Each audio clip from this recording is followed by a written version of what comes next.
Hi people, this is the blitz game that you are encountering. And I'm playing with black pieces. E4, E5, D4, center gambit. Mm, I've played center gambit a couple of times and I've always taken the D4 pawn, so I'll do the same now. This is strange because normally the player takes a pawn on D4, but no worries, I'll go for development.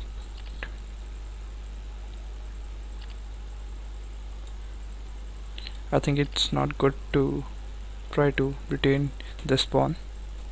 This will be not that helpful for me if I try to retain to this pawn. Now I'll like to castle up as early as I can.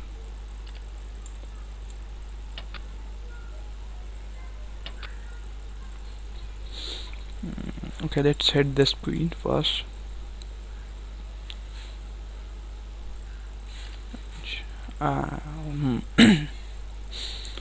First of all, I have to develop my c1 c8 bishop. He's sitting on c8 and doing nothing, so for that let me give some scope and protect d5 square.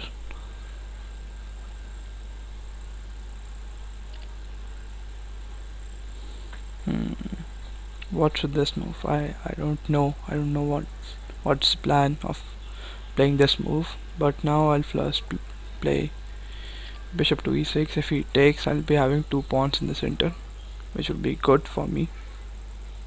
As I've told you that a pawn in the center is quite advantageous, but now I would like to first get this pawn off the e file. Although my bishop on e7 is not loose, I thought it was loose, but it's protected by my queen on d8. So if he takes, I take with my bishop, but he declines my offer. I'll again hit this queen. She's staying up over here. I think in near future I can place my bishop on c5 and can pin the queen to the king. But for now I have to move my bishop or my knight.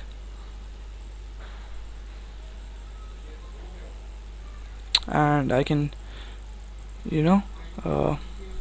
solid my pawn chain by playing b5 and having a good pawn chain towards the king side, but that's unnecessary to do so right now. I think I'll counter attack him.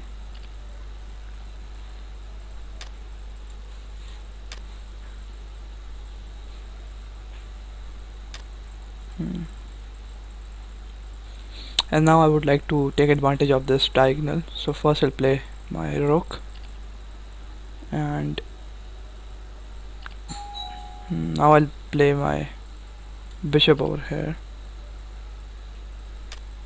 which obviously my opponent did not see.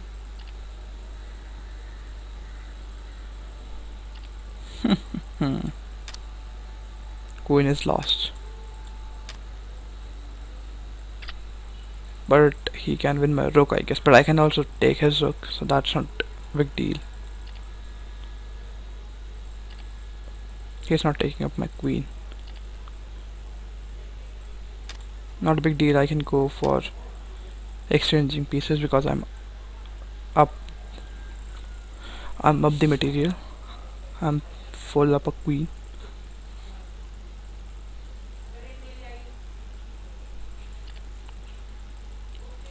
I can develop my rooks on this file and give pressure on this pawn, although it is not protected, but I can now pin it to the king.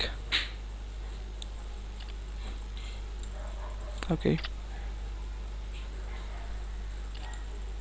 And I think from here onwards everything is going to fall.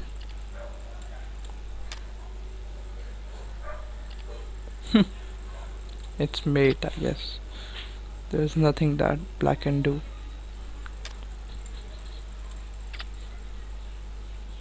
And there's only one move, and that's, yeah, rook to f1. But sorry, it's mate. Game over. So yeah, good game. Let's go back. Short game, I would say. It's not that great game, but let's go back and see what mistake did I made in the game. Center gambit.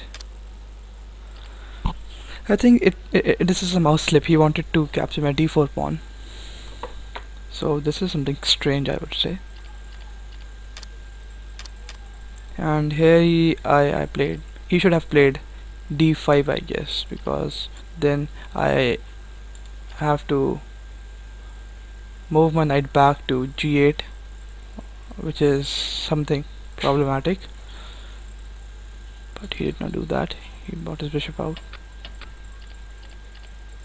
This is some kind of Sicilian kind of pawn structure where we have another pawn on e7 and we have this kind of chain in Sicilian. Some sort of Sicilian structure, pawn structure. And obviously it's not necessary to move. Yeah, it's necessary if he doesn't want to trade off his bishop.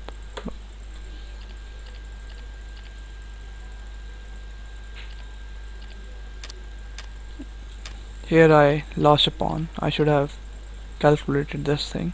I should have taken over here first and then over here. Or if he takes, yeah, that would have been much better.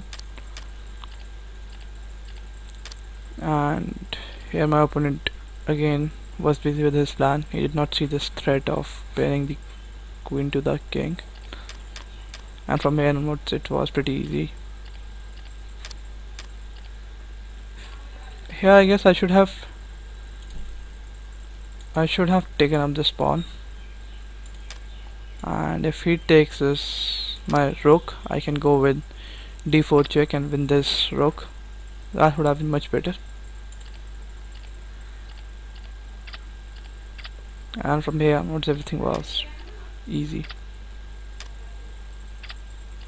Yeah. Short game, short, sweet, simple game. That's it for this video, and I hope you enjoyed it. Stay tuned for some other new videos on my YouTube channel. And with that said, it's me signing off. Tata, bye bye, good day.